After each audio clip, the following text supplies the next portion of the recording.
අහේතුක දෘෂ්ටිය. සත්වයන්ගේ කෙලෙස් ඇතිවීමට හේතුවක් හෝ ප්‍රත්‍යක් හෝ නැත. හේතුවක් ප්‍රත්‍යක් නැතුවම සත්වයෝ කෙලෙසෙලවා. සත්වයන්ගේ විසුද්ධියට කෙලෙස් නැතිවීමට හේතුවක් නැහැ. හේතුවක් ප්‍රත්‍යක් නැතුවම සත්වයෝ ශුද්ධියට පත්වෙනවා.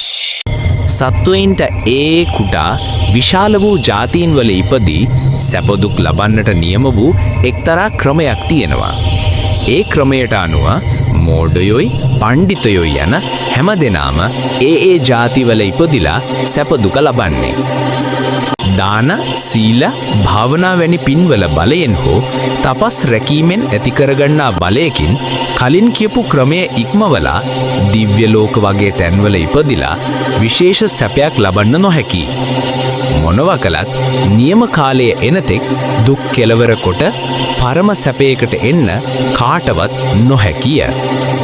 පින් කරන නොකරන පණ්ඩිත අපණ්ඩිත සීලු දෙනා කල්ප සුවාසු දහසක් සසරේ සැරිසරා අන්තිමට දුක කෙලවර කිරීම සිදු කරනවා.